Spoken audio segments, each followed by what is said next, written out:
Pancreas को, ठीक है। कहाँ किसको स्टडी करना होता है? पेंक्रियाज। ये जो है आपके स्टमक वाले रीजन में मौजूद होता है, एब्डोमिनल कैविटी, ठीक है। आपके जो एब्डोमिनल कैविटी है वहां पे मौजूद होता है पेंक्रियाज, ठीक है। तो ये जो है एक्सोक्राइन एंड एंडोक्राइन ग्लैंड दोनों की तरह काम करता है, ठीक है। एक्सोक्राइन और एंडोक्राइन ग्लैंड जो है दोनों की तरह काम करता है। एक्सोक्राइन और एंडोक्राइन ग्लैंड क्या होते हैं, ये हमने जब ग्लैंड को स्टार्ट किया था तो उस लेक्चर के अंदर इसको डिस्कस किया था। मैं फिर से आपको बता देता हूँ कि एक्सोक्राइन और एंडोक्राइन ग्लैंड क्या होते हैं, ठीक है। जो एक्सोक्राइन ग्लैंड है, ठीक है, वो क्या होते हैं, उनकी डक्स होती हैं, उनकी नालियां होती हैं, ठीक है, उनकी डक्स जो है वो होती हैं। जबकि एंडोक्राइन ग्लैंड जो है इनकी डक्स जो है वो नहीं होती, ठीक है। यानी क्या, जो हार्मोन की रिलीज है, जो हार्मोन रिलीज करने हैं, ठीक है, जो हार्मोन रिलीज करने हैं, तो जो हार्मोन जो ग्लैंड जो हैं अपने हार्मोन्स किसी डक्ट के अंदर, किसी नाली के अंदर सिक्रीट करते हैं, इसको कहते हैं एक्सोक्राइन ग्लैंड, ठीक है। और जो हार्मोन ग्लैंड जो है अपने हार्मोन्स ब्लड के अंदर डायरेक्टली जो है वो पुट कर देते हैं, इसे उन्हें कहते हैं एंडोक्राइन ग्लैंड, ठीक है। तो पेंक्रियाज जो है ये वाहिद ऐसा ग्लैंड है जो कि एक्सोक्राइन और एंडोक्राइन दोनों की तरह काम करता है, ठीक है। तो हम इसका एंडोक्राइन फंक्शन पढ़ेंगे, ठीक है, इसका एक्सोक्राइन फंक्शन नहीं पढ़ेंगे। लेकिन इतना बता देता हूँ कि एक्सोक्राइन फंक्शन जो है वो आपके डाइजेस्टिव सिस्टम के साथ है, ठीक है, आपकी खुराक को हजम करने के साथ इसका ताल्लुक होता है एक्सोक्राइन का, ठीक है। तो हम जस्ट इसका एक पोर्शन पढ़ेंगे जो कि है एंडोक्राइन ग्लैंड, ठीक है, बहुत ज्यादा इंपॉर्टेंट है।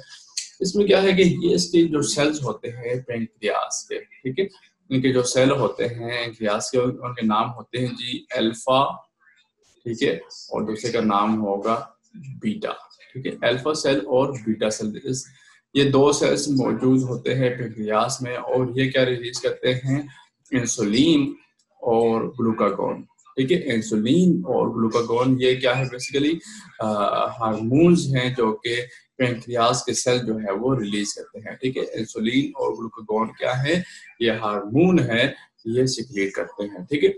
अब मैं आपके सामने यहाँ पे लिखता हूँ जी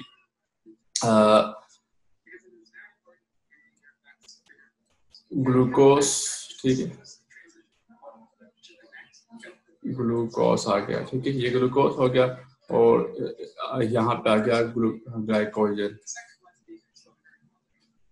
ठीक है, ग्लाइकोजन। अच्छा, तो इंसुलिन जो है वो ग्लूकोज से ग्लाइकोजन में कन्वर्जन करता है, ठीक है। इंसुलिन जो है वो ग्लूकोज से ग्लाइकोजन में कन्वर्ट करता है, या ये है कि ग्लूकोज की अमाउंट को जो है वो कम करता है, ठीक है। इंसुलिन जो है वो क्या करता है, इसकी अमाउंट को कम करता है, किसकी, ग्लूकोज की अमाउंट, ठीक है। तो इसके साथ हम रेड कलर में लिख देते हैं इंसुलिन। इंसुलिन का काम करता है कि वो ग्लूकोज की अमाउंट को कम करता है, चाहे वो किसी और तरीके से, चाहे जो है ग्लूकोज को ग्लाइकोजन में कन्वर्ट कर दे, ठीक है। ये किसका फंक्शन है, ग्लूकोज का फंक्शन है कि वो आपकी बॉडी के अंदर इंसुलिन की अमाउंट जो है उसको क्या करता है, उसको कम करता है। अब यहाँ पे मैं जो है ब्लू कलर से ड्रा करूंगा कि ग्लूकागॉन क्या करता है, तो वो ग्लूकागॉन से ग्लूकागॉन को कन्वर्ट करके, सॉरी ग्लाइकोजन को कन्वर्ट करके ग्लूकोज के अंदर ग्लूकोज की अमाउंट को ज्यादा करता है, ठीक है। ग्लूकोज की अमाउंट को ज्यादा करता है कौन, ग्लूकागॉन, ठीक है। यहाँ पे आपका हो गया, जो ब्लू कलर से शो रहा है ये किसका फंक्शन है, ये है ग्लूकागॉन, ग्लूकागॉन। तो ग्लूकागॉन का फंक्शन है ये, ठीक है, कि वो ग्लूकोज की अमाउंट को ज्यादा करता है, ठीक है। जबकि इंसुलिन का फंक्शन क्या है कि वो ग्लूकोज की अमाउंट को कम करते हैं, ठीक है, ग्लूकोज की अमाउंट को कम करते हैं।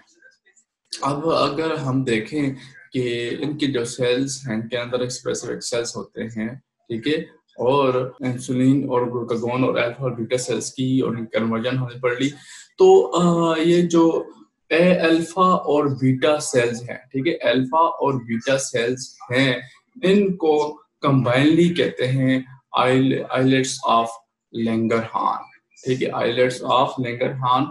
जिस बंदे ने डिस्कवर किया था उसका नाम लैंगरहान था, ठीक है, उसके नाम के ऊपर आइलेट्स ऑफ लैंगरहान जो है इसका नाम रख दिया गया, ठीक है, आइलेट्स ऑफ लैंगरहान।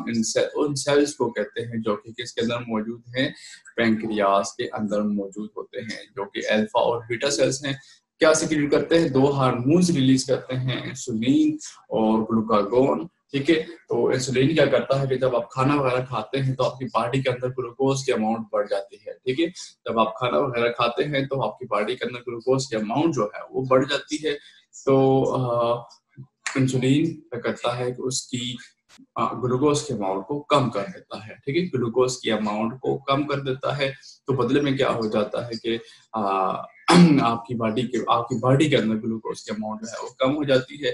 तो साथ में क्या है कि जो इसके उलट जो है ग्लूकागोन, दो हार्मोन रिलीज होते हैं, एट अ टाइम रिलीज नहीं होते, ठीक है, एक टाइम में एक ही हार्मोन जो है रिलीज होता है, यानी कि दोनों जो है ग्लूकोज की अमाउंट को मेंटेन रखते हैं अपनी बॉडी के अंदर, ठीक है। तो ग्लूकागोन जो रिलीज होता है वो ग्लूकोज की अमाउंट को ज्यादा करता है, ठीक है, वो ग्लूकोज की अमाउंट को ज्यादा करता है। तो दोनों जो है एंटागोनिस्टिकली काम करेंगे। एंटागोनिस्टिकली मतलब एक चीज अगर ऊपर की तरफ जा रही तो दूसरी नीचे की तरफ जाएगी, ठीक है। तो इंसुलिन जो है ग्लूकोज की अमाउंट को ज्यादा कम करता है, जबकि ग्लूकागोन जो है वो इस ग्लूकोज की अमाउंट को कम करता है, ज्यादा करता है, ठीक है। दोनों जो है दूसरे को उलट काम करते हैं। और जो सेल्स पैंक्रियास की जो सेल्स हैं, स्पेशल सेल होते हैं अल्फा और बीटा, जो सेल ये वाले हार्मोन रिलीज करते हैं उनको क्या कहते हैं, आइलेट्स ऑफ लैंगरहान, ठीक है। अब हम बात करते हैं, आपने डिजीज का नाम सुना होगा, डायबिटीज, शुगर की बीमारी जो है, ठीक है, आप हमारे यहाँ जैसे शुगर की बीमारी कहते हैं डायबिटीज। असल में इसमें क्या होता है, ठीक है, डायबिटीज के अंदर क्या होता है कि जो इंसुलिन की प्रोडक्शन है वो किसी तरीके कम हो जाती है या बिल्कुल खत्म हो जाती है, ठीक है, यानी कि इंसुलिन जो है वो बॉडी के अंदर बनना या तो कम हो जाती है या फिर क्या होता है कि बनती ही नहीं है, सिरे से बनती ही नहीं है। आप देखें ग्लूकोज, इंसुलिन का क्या काम है कि वो ग्लूकोज की मांग को कम करेगी, ठीक है, कम करेगी। जब आप खाना खाते हैं तो आपकी बॉडी में ग्लूकोज की अमाउंट बढ़ जाती है, फिर इंसुलिन रिलीज होता है और वो उसको ग्लूकोज को ग्लाइकोजन में कन्वर्ट कर देता है। एक स्टोरेज कंपाउंड है ग्लाइकोजन, जो कि बाद में टूट कर फिर से ग्लूकोज बना देता है जब आपको जरूरत होती है, ठीक है। लेकिन आपने खाना खा लिया तो आपकी बॉडी के अंदर एक्सेस जो है वो आ गया, ग्लूकोज आ गया। अब मसला ये है कि देखें ग्लूकोज आपकी बॉडी को चाहिए एनर्जी के लिए, लेकिन इसका मतलब ये नहीं कि जब ग्लूकोज पड़ा रहेगा तो आपकी बॉडी में एनर्जी जो है वो बनती रहेगी, इस तरह से नहीं है। लाइक प्रोसेस में क्या है कि ग्लूकोज की जो है वो ग्लाइकोलिसिस होनी चाहिए, ठीक है, ग्लूकोज की ग्लाइकोलिसिस होनी चाहिए। ग्लाइकोलिसिस आपने 9th क्लास के अंदर पढ़ा था, फर्मेंटेशन और रेस्पिरेशन वाले चैप्टर के अंदर, कि ग्लाइकोलिसिस क्या होती है, ब्रेक डाउन ऑफ ग्लूकोज। जब ब्रेक डाउन ऑफ ग्लूकोज होती है इनटू पायरुविक एसिड, जिसे ग्लाइकोलिसिस कहते हैं, इस प्रोसेस में क्या होता है कि एटीपी के मॉलिक्यूल जो है वो रिलीज होते हैं, सेलुलर रेस्पिरेशन जिसे कहते हैं, ठीक है। सेलुलर रेस्पिरेशन के दौरान जब ग्लूकोज की कन्वर्जन होती है कार्बन डाइऑक्साइड में और वाटर के मॉलिक्यूल में, तो तब आपको मिलते हैं 36 एटीपी के मॉलिक्यूल, ठीक है, इतने 36 एटीपी के मॉलिक्यूल्स मिलते हैं। तो यानी कि इंसुलिन जो है वो प्रमोट करता है इन प्रोसेस को, सेलुलर रेस्पिरेशन को। तो होता क्या है कि जब एटीपी की सिंथेसिस होना शुरू हो जाती है तो आपकी बॉडी में ग्लूकोज की कमी होना शुरू हो जाती है, क्योंकि ग्लूकोज जो है वो एनर्जी बना कर दे रहा है, ठीक है। तो अब इंसुलिन नहीं है तो सेलुलर रेस्पिरेशन वाला प्रोसेस जो है वो क्या हो गया, या तो स्लो हो गया या फिर रुक गया, ठीक है, यानी कि ग्लूकोज की कन्वर्जन जो है वो रुक गई है, ठीक है। जब रुक गई है तो होता क्या है कि उस बंदे के ब्लड के अंदर ग्लूकोज की अमाउंट तो ज्यादा हो जाती है, लेकिन उसकी बॉडी के अंदर एनर्जी इतनी नहीं रहती, क्योंकि ग्लूकोज की ग्लाइकोलिसिस नहीं हो रही। ग्लूकोज की ग्लाइकोलिसिस नहीं हो रही तो बदले में क्या है कि एटीपी की सिंथेसिस जो है वो क्या है, सिंथेसिस नहीं हो रही, ठीक है, सिंथेसिस जो है वो नहीं हो रही। तो सिंथेसिस नहीं हो रही तो क्या होगा कि ब्लड के अंदर जब ग्लूकोज की अमाउंट बढ़ जाएगी, ठीक है, जब ब्लड के अंदर ग्लूकोज की अमाउंट बढ़ जाएगी तो क्या होगा कि जो ग्लूकोज की ज्यादा अमाउंट है आपके ब्लड के अंदर, वो क्या करती है कि आपकी जो ब्लड वेसल्स हैं, ठीक है, ब्लड वेसल्स आ गई, ठीक है, इसी तरह आपके जो लिवर है, ठीक है, लिवर, किडनी की जो दीवारें हैं, यानी आपके जो ऑर्गन्स हैं वो डैमेज होना शुरू हो जाते हैं ग्लूकोज की ज्यादा अमाउंट से, ठीक है, ग्लूकोज की ज्यादा अमाउंट से वो चीजें डैमेज होना शुरू हो जाती है और बदले में क्या है कि आपकी बॉडी दिन ब दिन वीकतर होती जाती है, कमजोर से कमजोरतर होती जाती है। और साथ में क्या है कि आप देखोगे कि शुगर के मरीजों के जख्म भी नहीं आते, तो उसकी वजह क्या है कि शुगर के मरीज जो है उनकी बॉडी में इंसुलिन की कमी हो जाती है। तो इंसुलिन एक दूसरा काम क्या करती है कि आपको अगर एक जगह के ऊपर कट लग चुका है, ठीक है, तो इंसुलिन आपकी बॉडी से वो हीलिंग प्रोटीन जो है, जो कि हीलिंग का प्रोसेस करती है, जब हमको जोड़ने का प्रोसेस करती है, वो प्रोटीन लेकर आती हैं जो कि ये काम करती हैं। अब जब आपको कट लग गया और आपकी बॉडी के अंदर इंसुलिन नहीं है, तो इंसुलिन क्या करती है कि वो प्रोटीन लाती है जो हीलिंग का काम करती है, तो वो प्रोटीन उतनी जल्दी नहीं आती या फिर आती ही नहीं है। इसलिए शुगर के मरीजों के अंदर क्या होता है कि ये जो प्रोसेस है हीलिंग वाला, वो स्लो हो जाता है या फिर खत्म हो जाता है, ठीक है। तो ये था हमारे पास पेंक्रियास। पेंक्रियास के अंदर आपने पढ़ा कि स्पेशलाइज सेल्स होते हैं जिनको आप क्या कहते हैं, अल्फा और बीटा, और अल्फा और बीटा सेल को कलेक्टिवली क्या कहते हैं, आइलेट्स ऑफ लैंगरहान, ठीक है। और ये रिलीज क्या करते हैं, इंसुलिन और ग्लूकागॉन रिलीज करते हैं, ठीक है, इंसुलिन और ग्लूकागॉन रिलीज करते हैं। दोनों का फंक्शन क्या है कि ग्लूकोज की अमाउंट को कंट्रोल करना, ठीक है, ग्लूकोज के अमाउंट को कंट्रोल करना, और दोनों एक दूसरे के उलट काम करते हैं। यानी कि इंसुलिन जो है ग्लूकोज की अमाउंट को कम करता है, जबकि ग्लूकागॉन जो है वो ग्लूकोज की अमाउंट को ज्यादा करता है, ठीक है। अच्छा, अब हम बात करते हैं, इसके बाद है एड्रीनल ग्लैंड्स, ठीक है, एड्रीनल ग्लैंड, एड्रीनल ग्लैंड। तो एड्रीनल ग्लैंड को याद रखने के लिए आप एक जो है वो चीज साथ में जहन में ये रख लें, रीनल का लफ्ज, ठीक है, रीनल। तो आपने ये जहन के अंदर रखना है, जहाँ पे ये लफ्ज आएगा रीनल, इसका मतलब होता है it is related to the kidney, ठीक है, एक इसके रिलेटिव है किडनी के। ये मैंने आपको होम्योस्टेसिस वाले चैप्टर के अंदर बताया था कि रीनल का मतलब जो होता है वो इसका मतलब है कि this is related to the kidney. अब लिखा हुआ है एड्रीनल ग्लैंड, एड का मतलब आप ये समझ लें कि एडजेसेंट टू द किडनी। तो आपका जो किडनी है इसको बिल्कुल टॉप के ऊपर इस तरह से जो है वो दो ग्लैंड्स मौजूद होते हैं पैर की फॉर्म में, ठीक है, पैर की फॉर्म। ये जो किडनी है इस तरह से, ठीक है, किडनी है अगर ये इस तरह से, इसके ऊपर जो है वो दो, यानी कि एक किडनी के ऊपर दूसरी किडनी के ऊपर ग्लैंड जो है वो मौजूद होता है, ठीक है, दो ग्लैंड्स मौजूद होते हैं। दोनों का फंक्शन जो है वो सेम ही होता है। अगर मैं यहाँ पर बड़ा सारा जो है वो ड्रॉ करूँ ग्लैंड को, ठीक है, तो ये रेड कलर आ गया, ठीक है, सॉरी ब्लैक। तो ये आ गया जी एड्रिनल ग्लैंड का एक पोर्शन, ठीक है, इस तरह से एक मैंने बना दिया, ठीक है। अब साथ जो है मैं इसको दो हिस्से में डिवाइड कर देता हूँ इस तरह से, ठीक है, इस तरह से हो गया। और अंदरूनी जो हिस्सा है इसको मैं थोड़ा सा क्या कर देता हूँ, डार्क कर देता हूँ, ठीक है। बाहर वाला पोर्शन जो है वो लाइट है और अंदर वाला पोर्शन क्या है, वो लाइट है, ठीक है। अंदर वाला पोर्शन क्या हो गया, वो लाइट हो गया और बाहर वाला पोर्शन लाइट है। और यानी कि हम क्या कह सकते हैं कि ये जो आपको व्हाइट नजर आ रहा है, ठीक है, ये जो आपको व्हाइट नजर आ रहा है ये क्या है, एड्रीनल कॉर्टेक्स है, ठीक है। ये क्या है, एड्रीनल कॉर्टेक्स। चलिए मैं इसमें जो है वो ब्लू कलर शामिल कर देता हूँ, ठीक है। तो एड्रीनल कॉर्टेक्स है और अंदर वाला रीजन जो है इसे कहते हैं मेडुला, ठीक है, इसे क्या कहते हैं, मेड्यूला कहते हैं। तो दोनों जो है डिफरेंट हार्मोन जो है वो रिलीज करते हैं, ठीक है, दोनों क्या है, डिफरेंट हार्मोन्स रिलीज करते हैं। और दोनों के हार्मोन जो है अपना फंक्शन भी डिफरेंट तरीके से परफॉर्म करते हैं, ठीक है।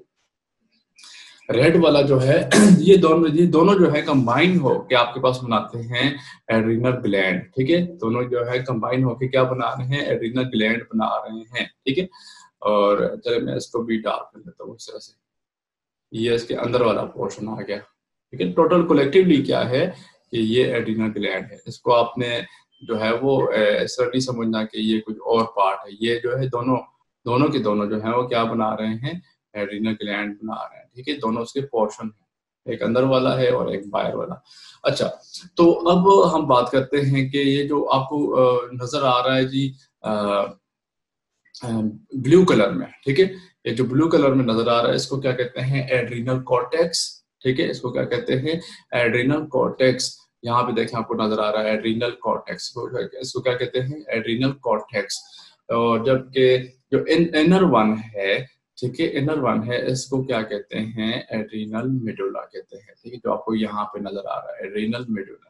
ठीक है, तो कॉर्टेक्स जो साइड वाला रीजन है उसको कहते हैं, और मेडुला जो है वो इनसाइड रीजन है उसको कहते हैं। ठीक है, अब हम बात करते हैं सिर्फ और सिर्फ एड्रीनल कॉर्टेक्स की। ठीक है, सिर्फ और सिर्फ एड्रीनल कॉर्टेक्स की बात करते हैं। तो एड्रीनल कॉर्टेक्स जो है ये अंडर ACTH काम करता है। ठीक है, अंडर ACTH काम करता है, और ACTH आपको भूलना नहीं चाहिए कि आपने पढ़ा था जो है पिट्यूटरी ग्लैंड के अंदर के एड्रीनोकार्टिकोट्रॉफिक हार्मोन रिलीज करता है। आपको याद होना चाहिए कि कौन सा हार्मोन रिलीज करता है पिट्यूटरी ग्लैंड, एड्रीनोकार्टिकोट्रॉफिक हार्मोन। यहाँ पे हमने पढ़ा था एड्रीनोकार्टिकोट्रॉफिक हार्मोन, और ये हमने पढ़ा था कि एड्रीनल हार्मोन रिलीज करता है। ठीक है, तो ये आपको याद होना चाहिए कि एंटीरियर लोब जो है पिट्यूटरी ग्लैंड का वो क्या रिलीज करता है, एड्रीनोकार्टिकोट्रॉफिक हार्मोन रिलीज करता है। ठीक है, तो जब पिट्यूटरी ग्लैंड के एंटीरियर लोब से एड्रीनोकार्टिकोट्रॉफिक हार्मोन, या जिसे ACTH इन शॉर्ट फॉर्म लिख सकते हैं, ठीक है, ACTH जो है रिलीज करेगा, तो वो सीधा जाके क्या करेगा, जो एड्रीनल कॉर्टेक्स है उसमें से कार्टिकोस्टेरॉइड हार्मोन की जो है उनको रिलीज करेगा। ठीक है, कार्टिकोस्टेरॉइड हार्मोन्स जो हैं, जो कि है एड्रीनल कॉर्टेक्स रीजन के अंदर रिलीज होते हैं, उनको रिलीज करेगा कौन, एड्रीनोकार्टिकोट्रॉफिक हार्मोन। अब देखिए यहाँ पे ग्लैंड कौन सा है, एड्रीनल ग्लैंड, और उसका जो एड्रीनल कॉर्टेक्स का रीजन है उसमें एक हार्मोन रिलीज हो रहा है, कार्टिकोस्टेरॉइड। ठीक है, अब ये जो हार्मोन है वो किसके अंडर काम कर रहा है, एड्रीनोकार्टिकोट्रॉफिक हार्मोन ACTH, और ये कौन रिलीज कर रहा है, पिट्यूटरी ग्लैंड। इसलिए उसको कहते हैं मास्टर ग्लैंड। ठीक है, क्योंकि वो इसकी हार्मोन की सिक्रीशन जो है वो कंट्रोल कर रहा है, इसलिए उसे क्या कहते हैं, मास्टर ग्लैंड। और जो हाइपोथैलेमस है, जो कि पिट्यूटरी ग्लैंड की के अंदर जो है हार्मोन की जो सिक्रीशन है उसको कंट्रोल कर रहा होता है, इसलिए उसे कहते हैं मास्टर ग्लैंड। ठीक है, तो ये दोनों में फर्क था। तो यहाँ पे जो कार्टिकोस्टेरॉइड हार्मोन रिलीज होंगे उसमें उनका फंक्शन क्या है, metabolism of mineral and glucose को जो है वो मेंटेन रखना। ठीक है, मिनरल्स जो है आपकी बॉडी के अंदर और ग्लूकोज जो है उनकी अमाउंट को मेंटेन रखना है। एड्रीनल कॉर्टेक्स में से जो एक हार्मोन जो है वो हार्मोन जो रिलीज हो रहे हैं कार्टिकोस्टेरॉइड, ठीक है, उनका फंक्शन क्या है कि मिनरल्स और ग्लूकोज की अमाउंट को मेंटेन रखना। ठीक है, अच्छा, जबकि एड्रीनल मेडुला जो है, जो इनर वन रीजन है, ठीक है, ये ब्लैक कलर का आपको जो नजर आ रहा है, ये दो किस्म के हार्मोन रिलीज करता है, एड्रीनलिन और नोर एड्रीनलिन। ठीक है, एड्रीनलिन और नोर एड्रीनलिन, या इनको कहते हैं, इनको दूसरा नाम क्या कहते हैं, नेफ्रीन। ठीक है, सॉरी, एपिनेफ्रीन,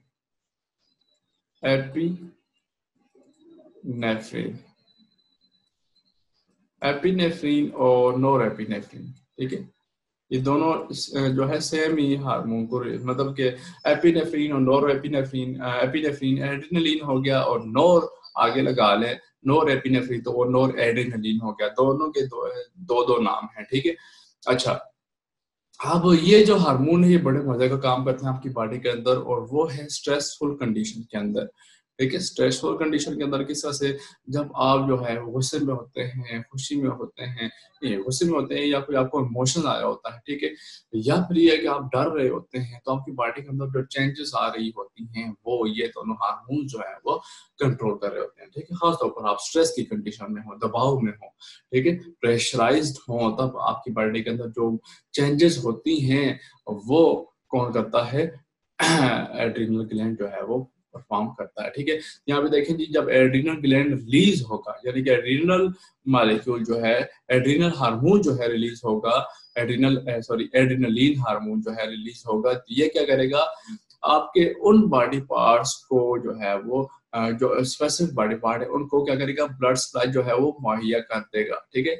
उनकी तरफ ब्लड सप्लाई ज्यादा कर देगा। किसकी तरफ, देखिए स्केलेटल मसल्स की, ठीक है। स्केलेटल मसल, आपके जो मसल आपको मूव करवाते हैं वहां पे ब्लड सप्लाई ज्यादा कर देगा, तो उनको ज्यादा जो है ऑक्सीजन पहुंचेगी, ज्यादा जो है वहां पे एनर्जी बनेगी, ठीक है। और साथ में क्या है कि इंक्रीजेस हार्ट्स आउटपुट, यानी कि हर दिल में से जो ब्लड जा रहा है उसकी आउटपुट बढ़ा रहे हैं, ठीक है। तो क्योंकि ज्यादा ब्लड जो है स्केलेटल मसल को जा रहा है, तो ज्यादा ब्लड जो है, जो उसकी आउटपुट जो है दिल की, वो इंक्रीज हो गई है। और कौन से मतलब टाइम के अंदर ये रिलीज होता है, जब आप गुस्से में होते हैं, ठीक है, या आप बहुत ज्यादा इमोशन में आ जाते हैं, ठीक है। जब आप बहुत ज्यादा इमोशन में आ जाते हैं तो होता क्या है कि आपका जो ये जो फेस का रंग है, वहां से देखते हो कि ये जो आपका फेस का रंग है, ये क्या कैसे हो जाता है, गुस्से में जो है लाल हो जाता है। उसकी वजह क्या है, गुस्से के अंदर, यानी कि गुस्से के अंदर जब आपको इमोशंस वगैरह आ जाती है, बहुत ज्यादा इमोशन, तो आपका देखिए गुस्से में आपका फेस का रंग जो है वो क्या हो जाता है, लाल पड़ जाता है, ठीक है। उसकी वजह क्या है कि आपके जो मुंह की तरफ जो स्केलेटल मसल्स हैं वहां पे हर जो ब्लड है वो ज्यादा जा रहा है, ठीक है। वहां पे जो ब्लड है वो क्या है, वो ज्यादा जा रहा है, इसलिए क्या है कि तो हम ये पढ़ते हैं कि आपके गुस्से के अंदर आपका फेस का रंग जो है वो क्या हो जाता है, लाल पड़ जाता है, ठीक है, लाल पड़ जाता है। तो बात कर रहे थे कि गुस्से के अंदर आपका फेस का रंग जो है वो सुर्ख पड़ जाता है, और उसकी वजह क्या है कि ब्लड वेसल जो है वो डायलेट हो जाती है स्केलेटल मसल की तरह। तो आपके मुंह के अंदर भी स्केलेटल मसल्स मौजूद है, जब मैं बात कर रहा हूँ तो स्केलेटल मसल मूव करवा रहे हैं, ठीक है। तो स्केलेटल मसल जो है वो जब वहां पे ज्यादा ब्लड पहुंचता है तो वहां पे कलर जो है वो डार्क होना शुरू हो जाता है, ठीक है। नेक्स्ट बात करते हैं नोर एड्रीनलिन की। नोर एड्रीनलिन या नोर एपिनेफ्रिन दोनों एक ही चीजें। ये क्या काम करते हैं कि ये कंस्ट्रक्शन कर देते हैं, यानी कि वहां पे ब्लड सप्लाई रोक देते हैं, कहाँ पे, आपका गट, ठीक है, आपका जो गैस्ट्रोइंटेस्टाइनल ट्रैक्ट है, ठीक है, डाइजेस्टिव ट्रैक है ये, और फेस की तरफ, ठीक है, फेस की तरफ, ठीक है। कब कब ये होता है, जब आपको डर लगना शुरू हो जाता है, ठीक है। जब आपको डर लगना शुरू हो जाता है तब क्या होता है कि आपकी जो गट रीजन है, ये वाला रीजन, यहाँ पे क्या होता है कि जो ब्लड है उसकी सप्लाई कम हो जाती है। इसी तरह आपकी फेस को भी जो है ब्लड की सप्लाई कम हो जाती है, तो बदले में क्या है कि आपका मुंह जो है वो पीला पड़ जाता है, ठीक है। तो वो होता है नोर एड्रीनलिन की प्रोडक्शन में, ठीक है। जब नोर एड्रीनलिन रिलीज होगा, और कब रिलीज होगा, जब आपको डर वगैरह लगेगा, ठीक है। तो आपके देखिए आपका हलक सूख जाता है, ठीक है, आपका जो फेस है वो येलो पड़ जाता है, ठीक है। तो ये है कि ये जो है स्ट्रेसफुल कंडीशन के अंदर रिलीज होते हैं दोनों के दोनों हार्मोन्स, ठीक है। नेक्स्ट हम पढ़ते हैं गोनेड्स, ठीक है। लास्ट है रिप्रोडक्टिव ऑर्गन है हमारे पास जो कि हार्मोन्स की रिलीज करेंगे, ठीक है। तो गोनेड्स क्या है, रिप्रोडक्टिव ऑर्गन्स है आपकी बॉडी के अंदर, ठीक है। मेल्स के अंदर टेस्टिस होते हैं और फीमेल के अंदर ओवरीज होते हैं, और दोनों का फंक्शन क्या है कि वो क्या रिलीज करें, गेमीट्स रिलीज करेंगे। क्या रिलीज करेंगे, गेमीट्स रिलीज करेंगे, ठीक है।